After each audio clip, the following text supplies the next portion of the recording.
Is it possible to predict the unpredictable? Can 3D printed life-size organ models help to map out complex surgeries ahead of time?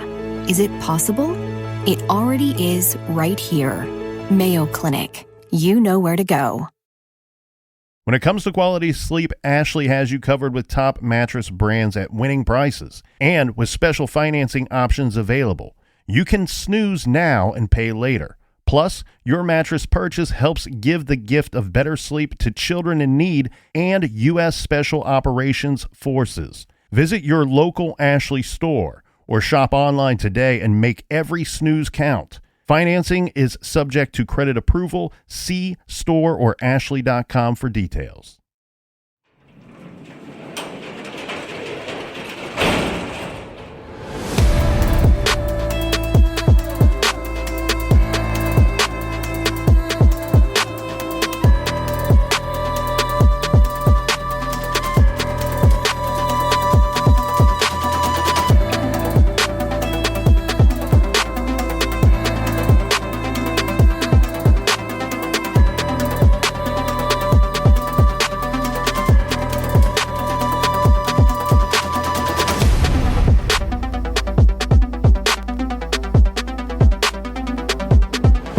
Welcome to True Crime Garage. Wherever you are, whatever you are doing, thanks for listening. I'm your host, Nick, and with me, as always, is a man who is taking reps with the first team in practice.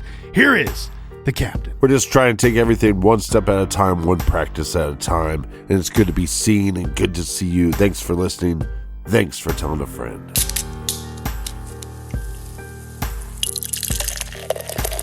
This week, we are very happy to be featuring Nosferatu by one of the great Ohio beer makers, Great Lakes Brewing Company. Nosferatu is a red IPA. It's a big-bodied beer, full of flavor and a beautiful color as well, so pour it into your favorite glass. This red IPA is hoppy, strong, and yet smooth. Garage grade 4 out of 5 bottle caps. And here's some praise and thank yous to some smooth criminals that helped us fill up the fridge for today's show. First up, a shout out to Kathy Barber in Cleveland Heights, Ohio. And a big We Like Your Jib goes out to Wendy Wood in Los Angeles, California. Next up, a cheers to Chelsea, who's hanging out in the coldest place in Alaska. And last but certainly not least, we have Adam in Buffalo, New York. Shout out to the Bills Mafia and shout out to everybody that went to truecrimegarage.com, clicked on the pint glass, and helped us out with this week's beer fund. Yeah, BWRUN Beer Run for everything True Crime. Check out truecrimegarage.com and make sure you sign up on the mailing list. And that's enough of the business. All right, everybody, gather around, grab a chair, grab a beer. Let's talk some true crime.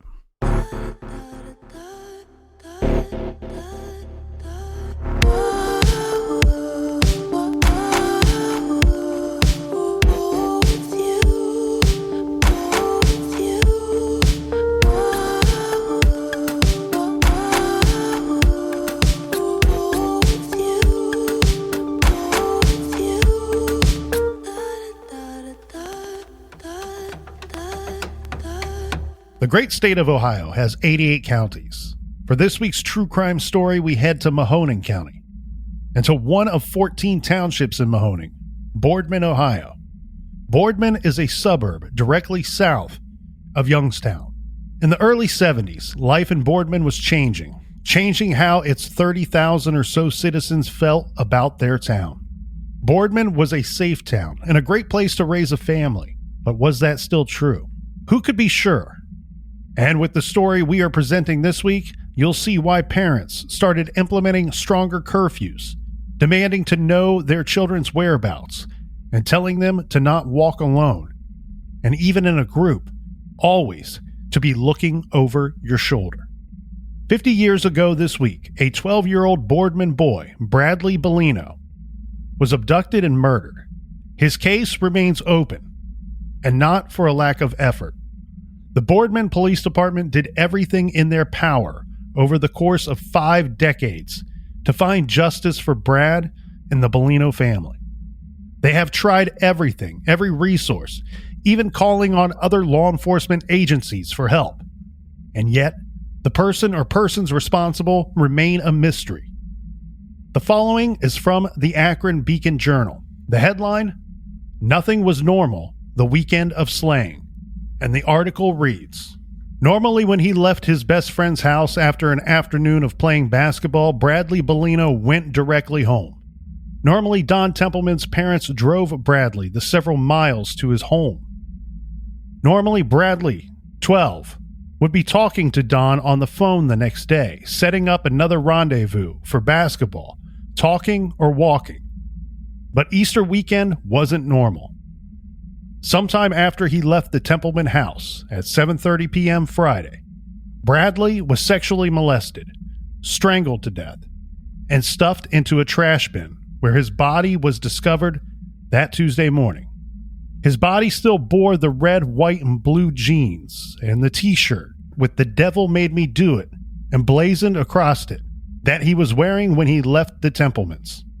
Quote, "If Brad left here after dark, we would drive him home," said Mrs. Templeman. "But Friday, I was shopping and my husband was sick, so Brad left on his own. Don didn't hear from him again."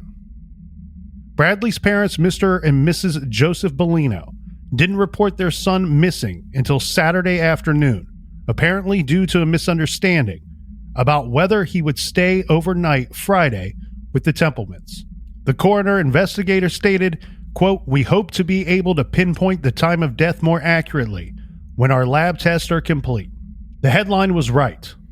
Nothing was normal that weekend, not for anyone in Boardman, and it would be a long time before things would start to feel normal again. Because unfortunately, this was not the first of its kind for Boardman, and sadly, it would not be the last. Bradley's murder was sandwiched right between the murders of two other boys from Boardman. That's right, 3 murders, 3 kids, all in the span of less than 5 years. As one writer from Boardman put it, there was a dread, a pall, that hung over the community for some time. That period of time for the community was one of distress and horror. Evoking the words of Buffalo Springfield, he wrote, "There's something happening here. What it is ain't exactly clear." This is True Crime Garage, and this is the true crime story of the still unsolved Boardman, Ohio murders.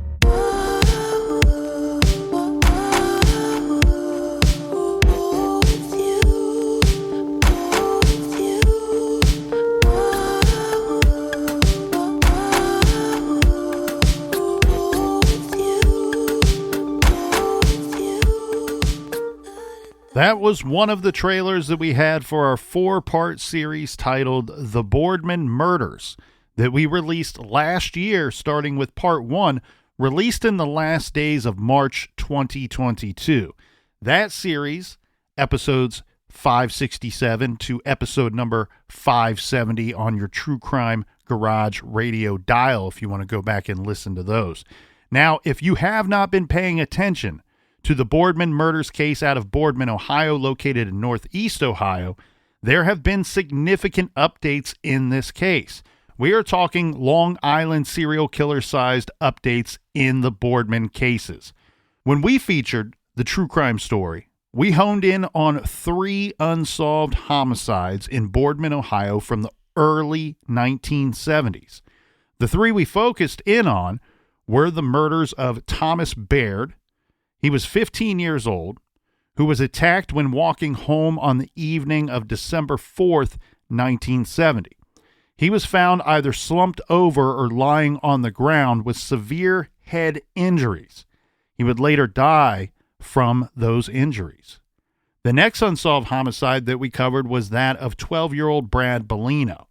Brad was last seen walking home from his friend's home on the night of March 31st, 1972.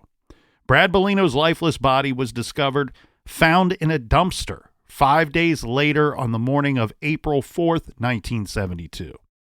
We discussed the Youngstown Vindicator newspaper article, the infamous article that everyone in Boardman thinks of when they hear the name Brad Bellino. And how could anyone forget? The headline read, "Refuse Man Makes Grim Discovery." And right there on the front page of the newspaper for everyone to see, including kids, that happened to look at their parents reading the paper or the newspaper sitting on the kitchen table, a large black and white photo positioned above the fold on the front page. The picture showing two Boardman police officers, both obviously quite cold, standing outside, standing next to a small dumpster. Now, that boy's body is in that dumpster. The killer had placed him there. The dumpster was partially filled, and Brad's body was covered over with cardboard boxes and waste. Eventually, Brad's case, just like Thomas Baird's case, went cold. The third case that we featured in the 4-part series was that of David Evans. He was another Boardman boy, age 13. David went missing on Friday, January 17th, 1975. David, like Brad, was a little smaller for his age, but David was a mighty little man. Now, oddly enough, and this is just one of those haunting parts of a story that just sticks with you, little David was actually last seen by his own father. So David was seen at approximately 6 p.m. by his father in the neighborhood where the Evans family lived. Father sees son and talks to son David at the intersection of Stilson Place and Withers Drive. This is just about 24 houses away from the Evans home. David told his dad that he had checked out the ice on Boardman Lake to see if it was thick enough to skate on, but found that it was not, so he was on his way home. David never made it home. Isn't David diabetic? David is diabetic and required an insulin shot every 12 or so hours, with the paper stating that he would have been due for his next insulin shot the next morning at 7:30 a.m. before breakfast. At 11:30 p.m. on the night that he was last seen, David's red knit hat was found at Stilson Place and Withers Drive intersection. So this is very near where his father last saw the boy. Snow was trampled in about a 3-foot circle around this hat, this winter hat.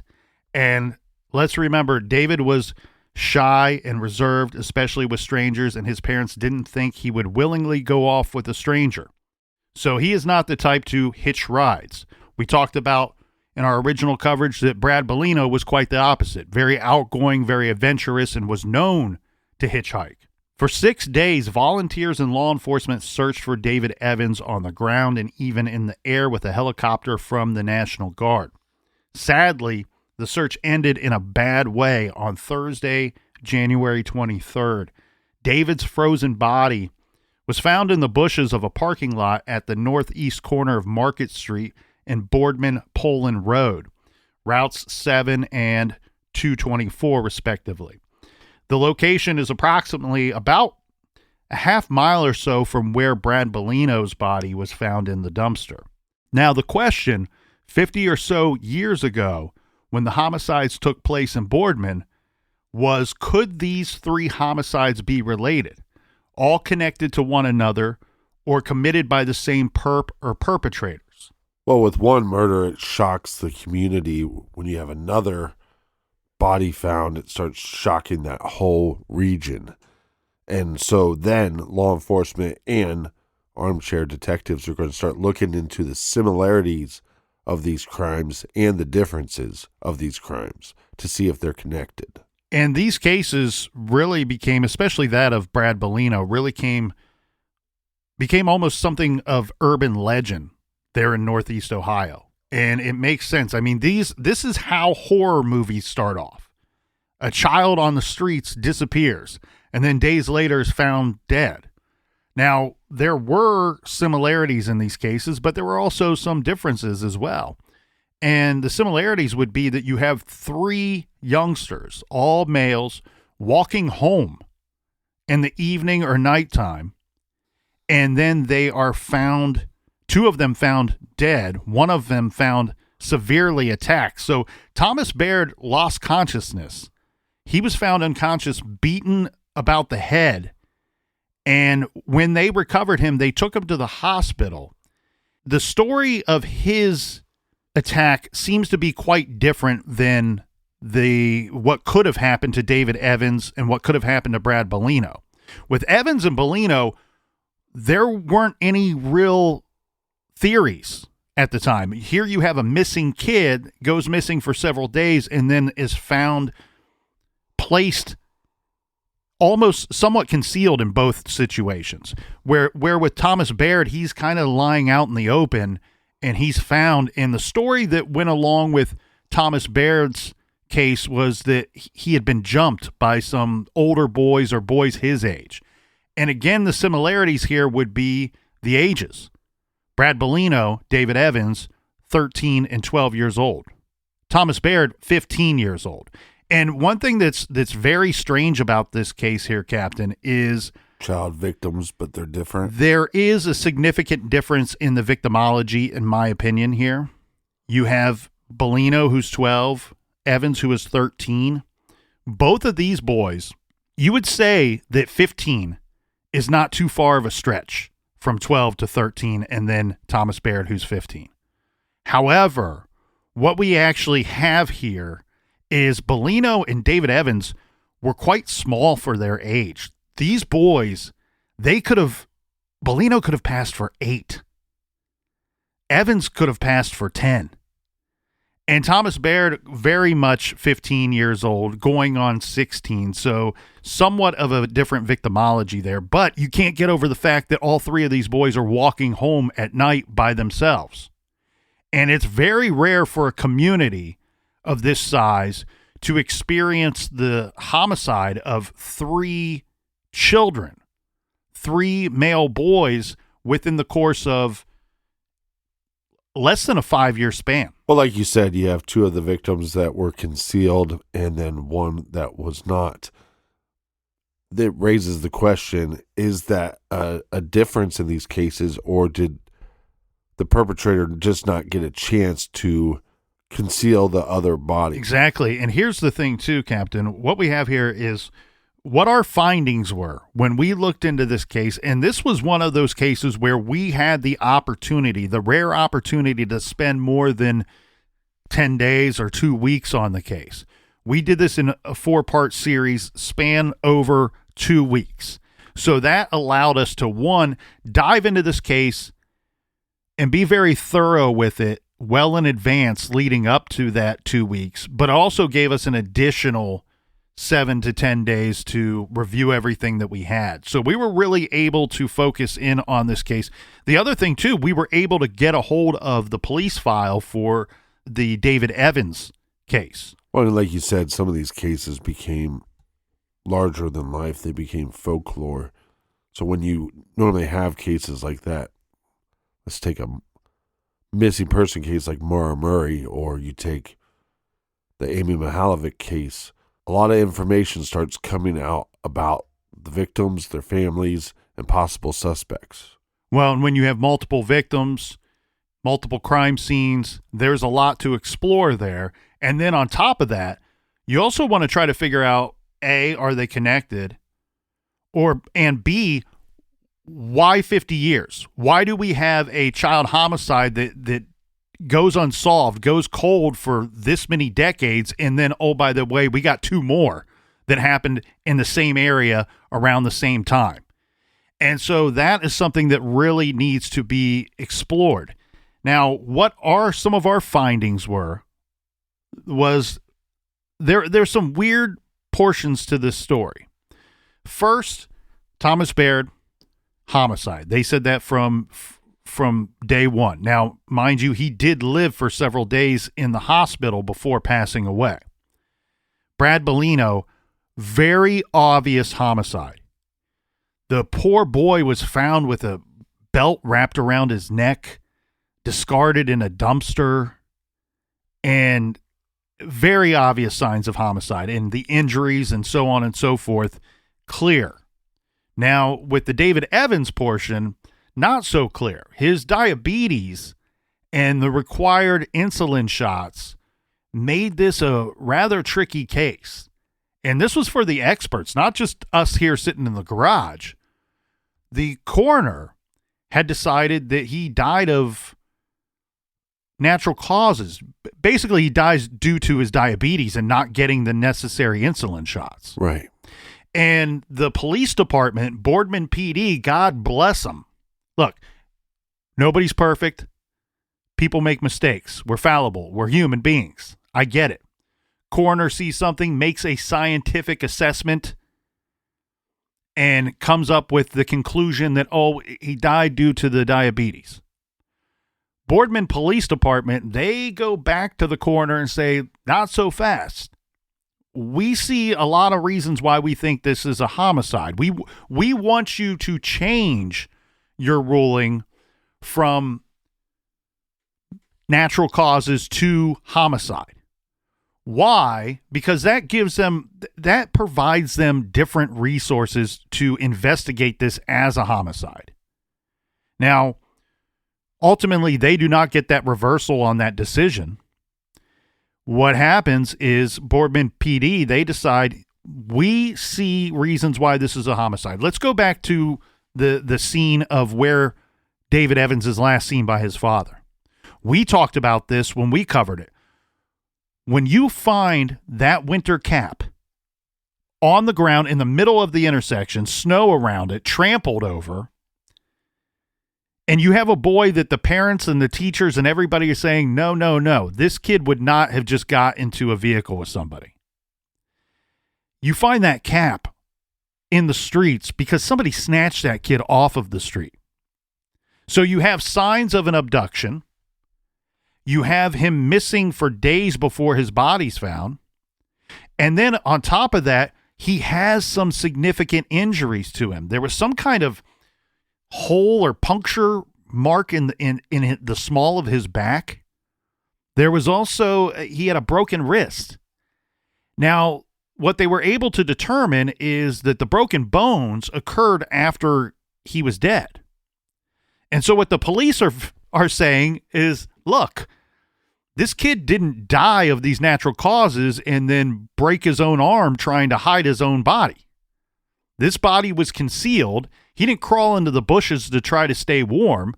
He was 20 houses from his house walking home. He would have just went home. And this is not a kid that ran the streets. So the police are saying we have reason to believe that this is a homicide, and God bless them, they kept it marked as that, labeled and titled as that for their efforts going forward, regardless of what the coroner said. Now, we agreed with law enforcement here and went against the coroner and said, yeah, we see every reason why this is a homicide. Now, had the person that taken this boy not intended to kill him, one could make that argument. We don't want to make that argument, but we could see how one could make that argument. But at the end of the day, when you abduct somebody, hold them captive, and then deny them the necessary medicine that they require to live, that's a homicide. And that's what Boardman PD was saying.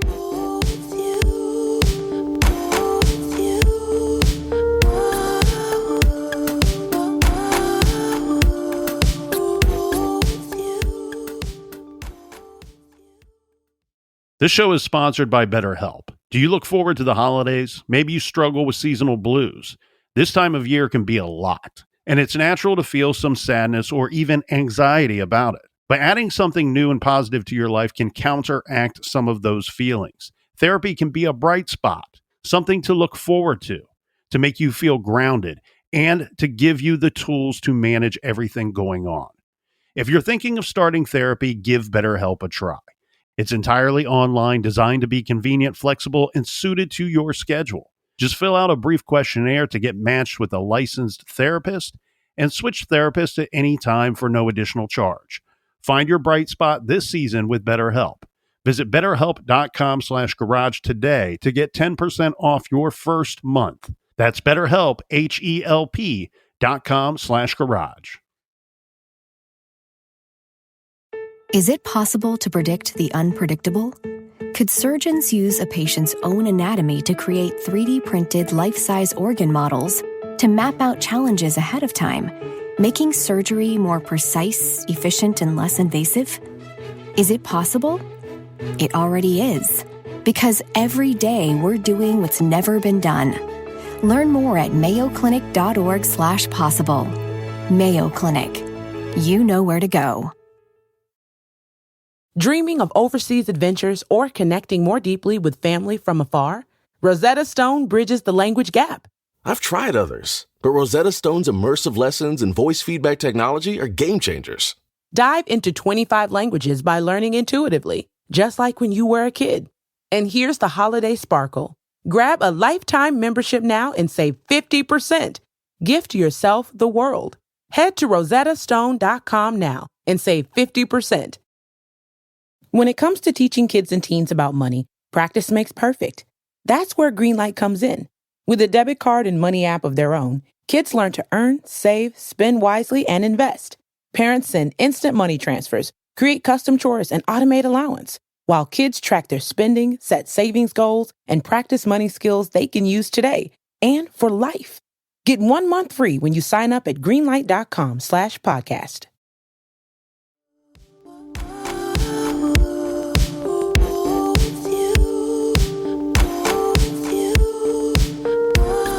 All right, we are back. Cheers, mates, to the windows, to the walls. Cheers to you, Colonel.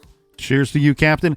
You know what time of year it is? It's NFL preseason, which means fantasy football draft season. To shout out and cheers to everybody out there that's organizing their drafts. And you can smell it. You can smell the beers and the hot dogs just wafting in the wind. Stinks. There were significant updates in this case, as we said. Now, typically, for longtime listeners, you know that we would put these updates on our other show, Off the Record. Now, the reason that we did not include these updates on Off the Record, quite simply, was when the update in the Brad Bellino case occurred, we were on hiatus. That was when we were on a bit of a break. We were transitioning from the Stitcher Premium app to the Apple Podcast subscription show that we have now. So for those of you listening on an Apple device, if you haven't already, go check out our other show, Off the Record. I'm telling you, you're going to love it. You can check it out for free. There is a free trial period that you can do if you just want to have a little taste. Yeah, so back to our findings, and a lot of people had this theory that the Bellino case and that the David Evans case was connected. That's right. But we highlighted it, circled it in red, and underlined it about 10 times because we reviewed the information and we couldn't. Everything leaned toward they should be connected, that they were very likely connected. Now, we get this huge update. We're talking about the Bellino case we covered, and our 4-part series came out roughly on the 50-year anniversary, the 50-year marker of Brad Bellino's case being cold. And we called it cold because that's just the common terminology to use. But really, truly, and we had not confirmation of this, but some suspicions of this, that this case, Bellino's case, was being worked pretty good, pretty regularly behind the scenes in a kind of a quiet, closed-door manner. Right. That Boardman PD never really gave up on the Brad Bellino case. So this update comes out January of this year, late January, when WKBN First News 27 reported the update in the Boardman murders cases. And they state here, Boardman Township Police announced Tuesday they believe they know who is responsible for the 1972 murder of a 12-year-old boy. In a press conference, Chief Todd Worth said they believe Joseph Norman Hill, a former township resident who died in 2019 in the state of California, is responsible for the April 1972 strangulation death of 12-year-old Brad Lee Bellino. Worth credited former Chief Jeffrey Patterson, who reopened the case in 2001 and sent clothing of Brad's to the State Bureau of Criminal Identification and Investigation that had DNA on them that did not belong to the boy. After a series of tests that took years through several private firms and Ohio BCI, investigators were able to link Joseph Hill to the crime. Worth said BCI says there is 98.2% probability that Joseph Hill's DNA is the DNA that was found on Brad. Got him. I'm going to step outside of this article just for a second to clarify why it's not a more significant match. Okay, 98.2%, very close to being 100%, right? Close enough for me. Keep in mind, Joseph Hill had already passed away by the time the DNA had led them to his family tree. Right. And Joseph Hill lived in California in 2019 when he died, and he was cremated. So they were not able to exhume Joseph Hill and collect his DNA. What they were able to do is trace this DNA through family trees, which led them to Joseph Hill being a 98.2% probability that the DNA found on our murder victim belonged to Joseph Hill. So how significant is this to this case? Well, it's extremely significant because ultimately they're going to close the case based off of this. Now, as to the significance of the probability, 98.2%, I don't have any quotes from the scientists to tell us how many, out of how many millions or billions or trillions of people that means that we can whittle it down to Joseph Norman Hill. But what we do have is the law enforcement experts. So we have a quote from the police chief that says, "We believe there is sufficient evidence that if he were still alive, we would present this case to a grand jury."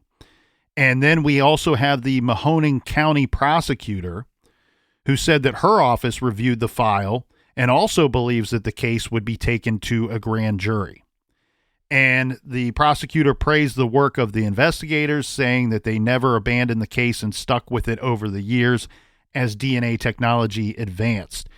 And she's exactly right, and I believe the chief is right too. You have the police chief and the prosecutor saying, if this dude were still alive, we'd take this DNA evidence along with everything we have in the file, and we would take it to a grand jury. Let the grand jury decide if we are charging this guy with murder and taking his ass to court.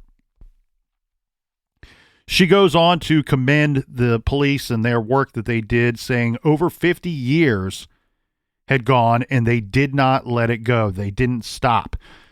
One of the reasons Worth said that he went public was because police want to know if any other people in the township ever had any contact with Joseph Hill.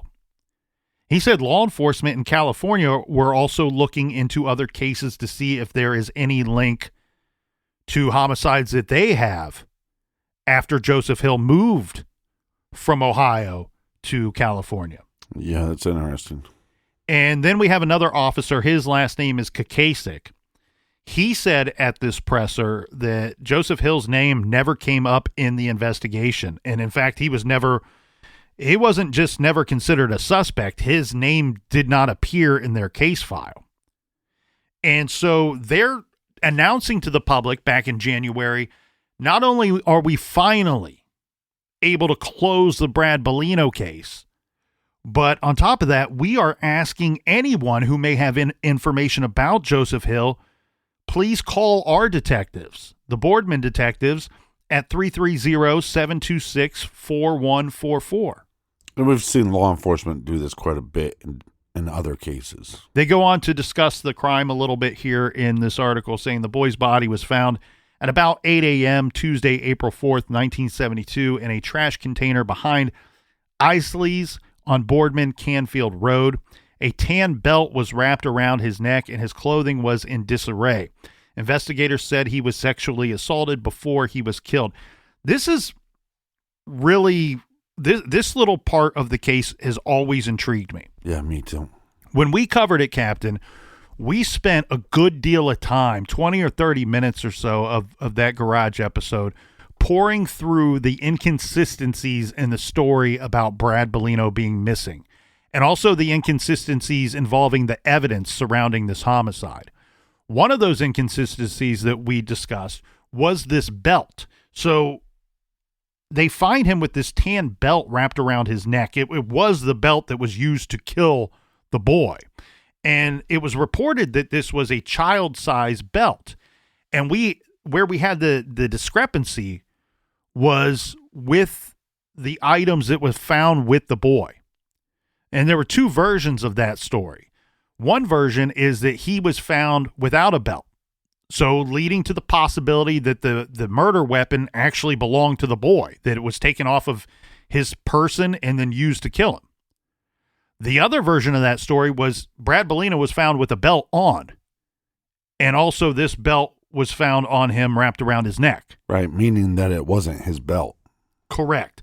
And so they did a lot of investigating on this belt, which leads me to believe that probably the latter is true, that he was probably found wearing a belt, or at the very least, police take the belt to Bellino's family and parents and say, was this the belt that your son was wearing? And they say either he didn't wear belts or no, that was not his belt.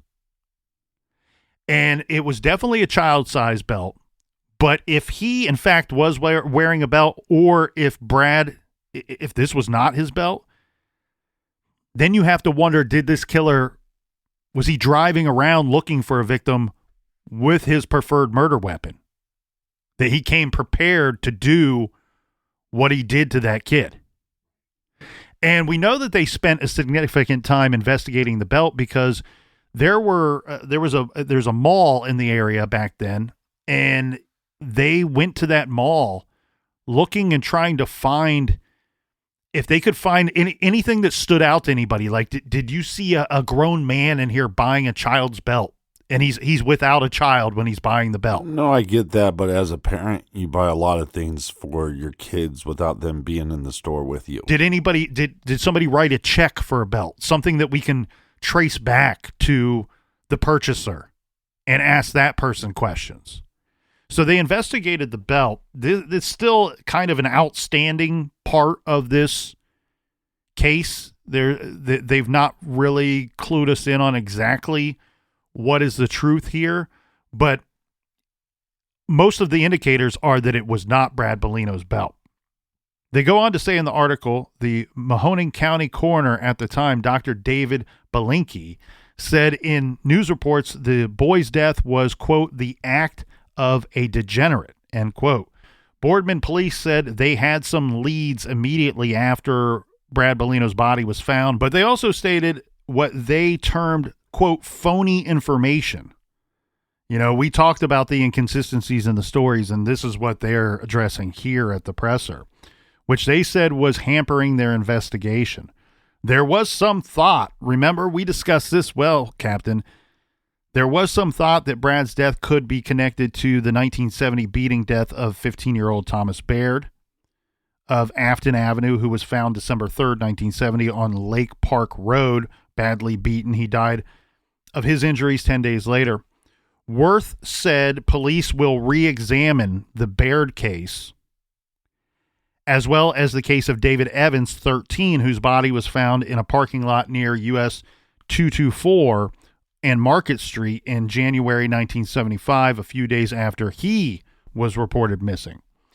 Worth said an autopsy showed that David Evans died of natural causes, and Baird's death was also different than Brad's.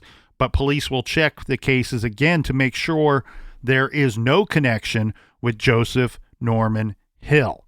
2 days after Brad was found, Township Police Chief David Hartsock told reporters detectives had, quote, two good leads to pursue. The belt used to strangle Brad was also sent to the State Bureau of Criminal Investigation for analysis. A neighbor told a newspaper reporter that Brad was a gentle boy with a sunny disposition. Brad had been at a friend's house on that Friday that he was killed, and investigators estimated that he had been dead for about 48 to 72 hours before he was found. Police said Brad was last seen April 1st hitchhiking, but the mother of the boy Brad was visiting said that had to be a mistake. She told a reporter Brad had been at her Applewood Acres home on March 31st and was allowed to stay until 9 p.m., but about 7:30 p.m. that evening, he called for a ride. When his father didn't answer, the mother of Brad's friend said he then left. This was one of those parts of the story that we had to examine as well, because there were several people not just this one person that said, hey, the following day after this kid was already missing, I saw him trying to hitch a ride. There were a couple reports that had said that they had seen him playing basketball or out riding his bike. And so there was a lot of speculation and controversy a little bit going on at the time there in Boardman of people not agreeing on exactly when Brad was killed. Well, one, I think because you have a younger victim, it's a shock to the community. And then the manner in which he is found is a double shock.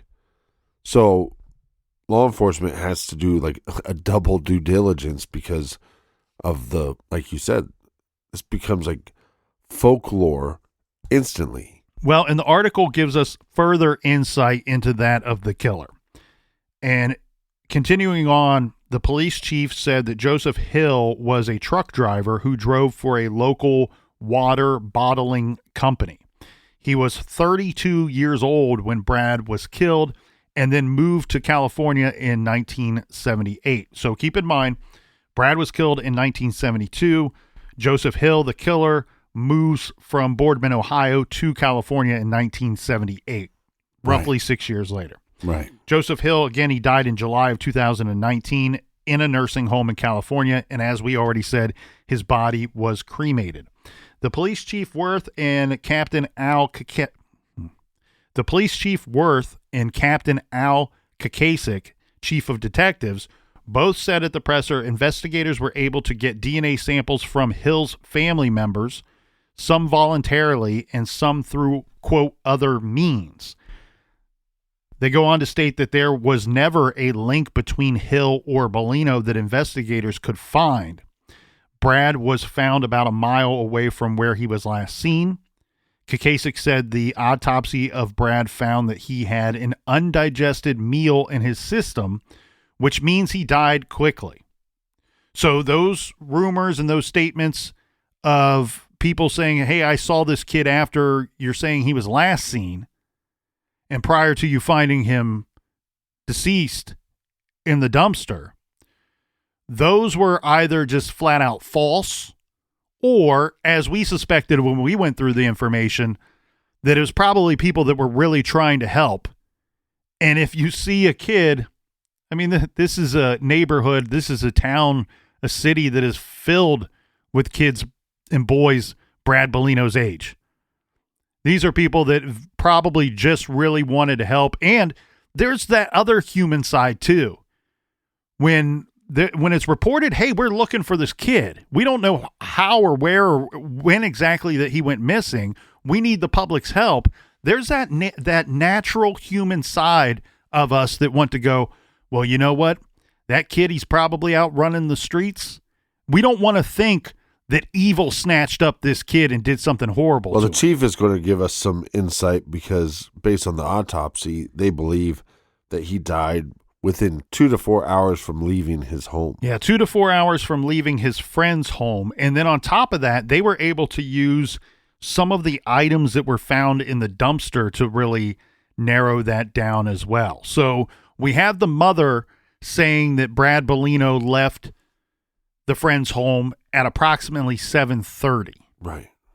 And what we will have from police, and this is stuff that we did not learn until 50 years later, but what they are telling us, Captain, is that based on the items that they found that had been thrown away, and this was not trash and waste found on top of the boy that the killer had thrown in there to try to conceal the body. From what police could see, it looked like the boy was killed, very likely in the killer's car or at least elsewhere, and then driven to this dumpster, placed inside, and then just left. And then the people, this is a busy area. This is almost the center of town. But this is not that far from where Hill worked, right? This is not terribly far from where Hill lived or where Bellino lived or where the friend lived.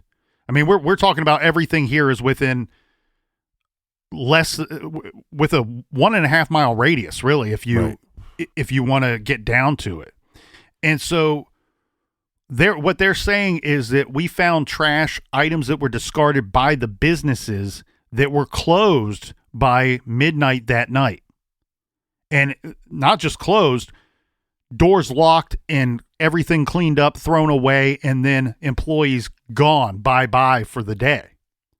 And they're saying that trash that they found on top of the boy, unfortunately, was trash that would have been discarded that night before anybody would have left those businesses. So they were able to base it off of that and then take it a step further with the autopsy, with the science, and say this undigested meal in his system means that he died relatively quickly after leaving his friend's home because he ate that meal at the friend's house. Right. So they are saying, Chief of Detectives Kakasik telling us 2 to 4 hours. Those other sightings of Brad Bellino, they were not correct. They go on to tell us in the article, police interviewed several people over the years and used search warrants to get DNA, eliminating people one by one. Now, some notes from that news conference. Again, the information that is new here, the digested meal in his system wasn't such new news to us. That was something that we talked about when we covered it.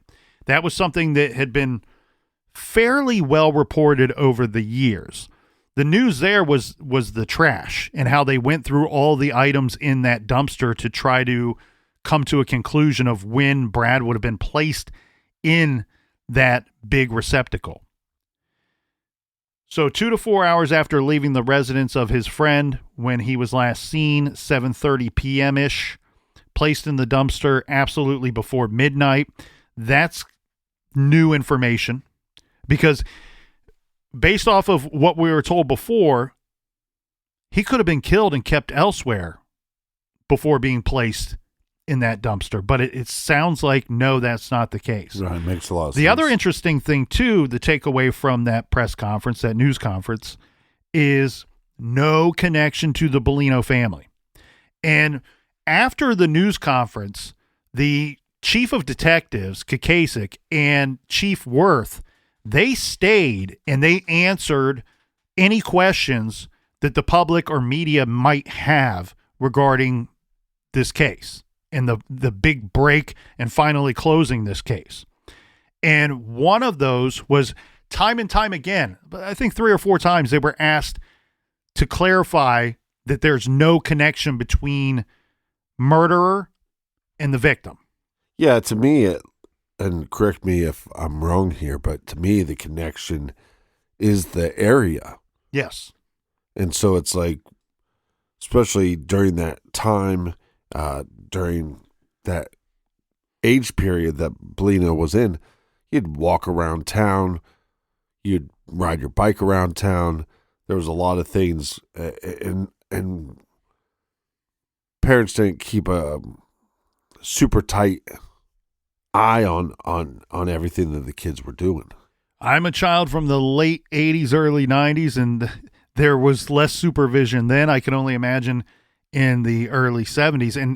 And personality. Brad Bellino was known to run with his friends, to ride his bike everywhere. He was known to hitchhike rides. Now, at the time, and the Bellino family really shut down, right? Where you have other cases where you see parents stay in the media and stay at the forefront of the investigation and be the face of their child victim for the investigation. That was not so much the case with the Bellinos, and I think a large part of that was, I think they took on a lot of criticism, local and even beyond the city limits of Boardman, of maybe they weren't great parents, maybe they weren't supervising their son enough, and this is what happens when you don't look after your kids. I can understand people, we've talked about this dozens of times here. Right. When somebody kills a kid, it's a crime against that victim, it's a crime against that family, it's a crime against other children, and ultimately it's a crime against the community. And the community wants its pound of flesh. If they cannot find the perpetrator, they want somebody to point to and say, this is wrong, and this is what happens when people don't do things the right way. And well, I get it. Yeah, they want to hold somebody accountable. And so since we don't have a solid suspect, they start pointing the finger at the parents. I mean, you see this in a lot of cases. I get it. These cases are supposed to make you angry. If they don't make you angry, you ain't human. You don't share the same heart that the rest of us have. You don't have the same soul that the rest of us have. So I get it, but at the end of the day, the only person here to blame is Joseph Norman Hill. That piece of shit. He's the killer. He took a little boy off the streets and he killed him. And he discarded him in a dumpster like trash. He's the only person to blame. We got nobody else to point to. Right. Brad Bellino had gone to his friend's house dozens of times and come home perfectly happy and healthy dozens of times. And regardless, let's not victim blame either. Who knows? Did Brad Bellino stick his thumb up in the air that night to get a ride? Who knows? And who cares? Because this guy went out that night looking for a victim, in my opinion. If he's driving around with that belt, the belt that we now know killed Brad Bellino and belonged to Joseph Hill, he went out looking for a victim that night. And unfortunately, whether Brad was snatched off the streets or stuck his thumb in the air and hopped into Hill's car, we now know not only the result, but who is responsible. Right. Now, some other things in that presser, in that news conference, that were follow-up questions that didn't make it into this article. Right. Again, they are saying no connection to Brad Bellino. And this is something that I'm underlining for a reason here, because I want people that haven't followed this case to understand the level of praise that Boardman PD deserve in the Brad Bellino case. 50 years they never gave up on this case. 50 years they never gave up on this kid. And we know that in 2001, they started doing their DNA and physical evidence work. And in fact, I can tell you behind the scenes, the Porchlight Project reached out to Boardman PD years ago and said, we want to help you with this case. We want to fund DNA, genealogy work on this case because we think that it's going to lead you to the guy that committed the crime. Right. And Boardman PD said, thank you. You guys are awesome, but no thanks. Why? We are already doing what it is that you are offering to do. Well, and it's also rumored that they're not huge fans of James Renner. So they go on to tell us that they thoroughly investigated if there would be any kind of connection, not just from Brad, from victim to perpetrator, right, but Brad's family. And they said there's no connection to Joseph Norman Hill had a son. And his son didn't go to the same school as Brad. They didn't know each other. The families didn't attend the same church. They didn't live on the same street or same neighborhood. There was zero connection from this monster to the Bellino family. And the reason why I'm underlining that is to remind everybody that this case didn't take 50 years to solve due to a lack of effort. We've seen it time and time again. When you have a stranger on stranger crime, there is virtually nothing to link the perpetrator to the victim other than this scientific evidence that we had to wait on technology to catch up to this physical evidence. And so goodbye the Boardman PD for sticking with this case for so long. And they also tell us too, Captain, again, remember, they're asking the public for help, for information about Joseph Norman Hill now that we know that he killed a kid in 1972, that he raped and killed a child in 1972. We need more information on this guy because what else could he have done? So they tell us he owned a gold Monte Carlo at the time. And while there were many reports into the police in that file from 1972, none of the vehicle descriptions matched that of Joseph Norman Hill's vehicle at the time. Now, keep in mind, they are not just asking people in Boardman, Ohio for information about Joseph Norman Hill. They're asking people everywhere. He moved to California in 1978. They're asking people in San Bernardino, California, for information about this guy as well, because he lived there for 40 years before he passes away. And they go on to tell us that he lived in 14 different residences after moving to California. They do state that we have very little information on Joseph Norman Hill. One, partly because he moved out to California. And according to Boardman PD, they were saying that they believe he moved out there for work reasons. But the reason why that they have very little information about Hill here in Ohio and in California was that he had very little family history. We know he was married. We know he had at least one kid, but it seems to be a very small family, and maybe he came from a very small family and his wife came from a small family. So there's not a whole lot of people to fill us in on the blanks in this guy's life. His wife passes away in 1993. And interestingly enough, one thing we discussed in our coverage last year was the rumor mill. It had always been rumored that the police were pretty certain they knew who killed the first victim, or had a decent idea of who may have been involved in the Thomas Baird homicide. They kind of confirmed that afterwards when they're doing some follow-up questions. This was really interesting to me because this is something we were not clear on when we did our coverage. So somebody directly asked them at the conference, any chance Joseph Hill killed Thomas Baird? And police say right there, the chief and the chief of detectives tell the persons in the audience, the facts of that case do not match up with the facts of the Brad Bellino case. And we believe, this is their words, and I'm kind of summarizing what they said. Paraphrasing. Thank you. You're welcome. The facts of the two cases don't match up. There's not very many similarities in the case. But then on top of that we believe we kind of know what happened to Thomas Baird based off of the police file and based off of the evidence and information that police were able to collect at the time of Baird's homicide. Right. But the one part that is key here is they were saying that while Baird was in bad shape from this attack, a lot of health problems with this attack, and unfortunately we know that he would later die in the hospital, that he was at one point in the hospital able to communicate with police. Now, this might not be verbal.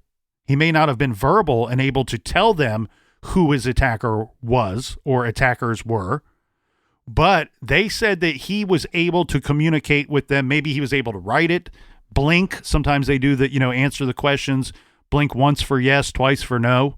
He was able to communicate to them that he knew his attacker or attackers.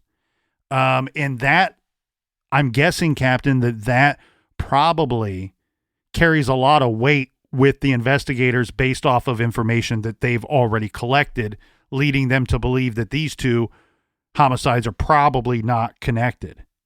Now, they did say, too, you want to talk of the effort, not just the years spent trying to solve the Brad Bellino murder case, but the resources too, the time and the manpower, woman power, people power on this case, and the money. That I had read somewhere that they had spent $29,000 or over $29,000 to solve this case. This is just for money used for testing physical evidence and outsourcing that to the private sector. But what they had said after this presser was that the $29,000 in cost, or more than $29,000 in cost to solve the case, it sounds like that was the cost over the course of just a handful of years.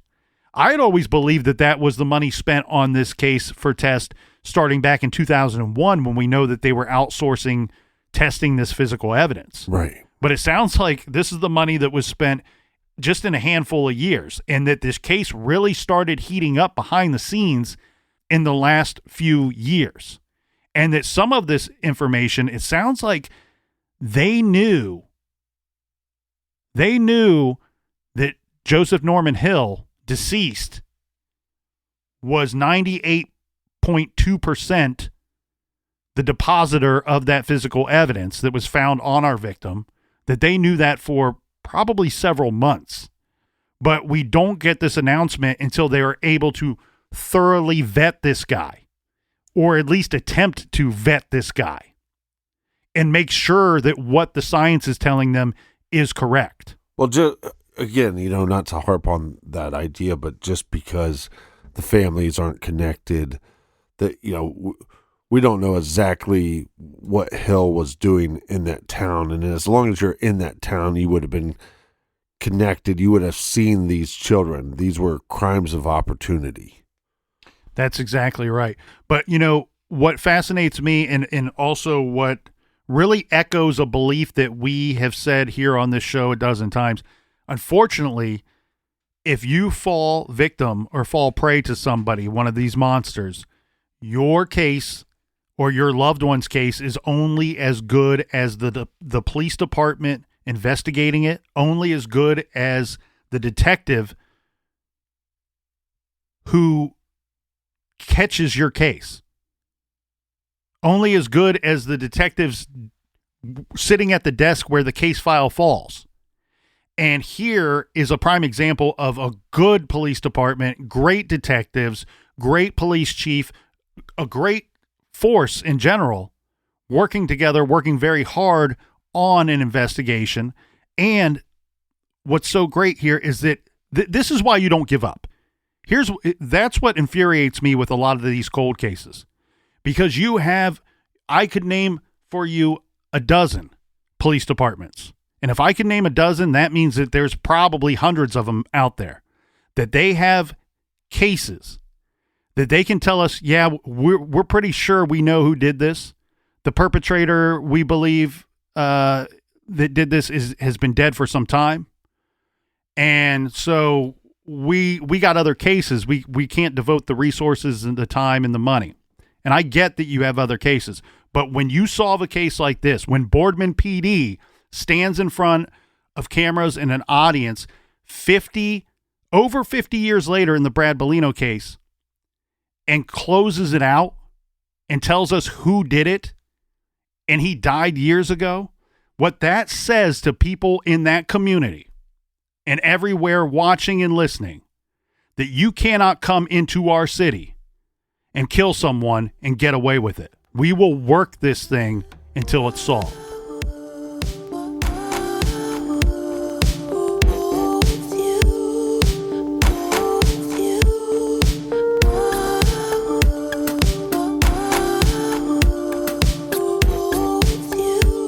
Three tragic deaths in Boardman, Ohio. That is the update of the Brad Bellino case. Stick around for tomorrow's show as we go through David Evans' update. Join us back here in the garage. And until then, be good, be kind, and don't litter.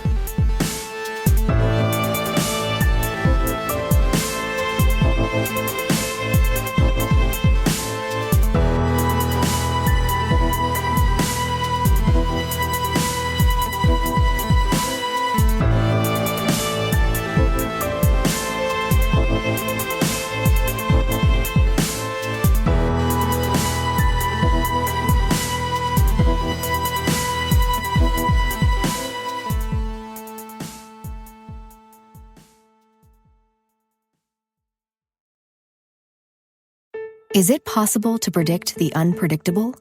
Could surgeons use a patient's own anatomy to create 3D-printed life-size organ models to map out challenges ahead of time, making surgery more precise, efficient, and less invasive?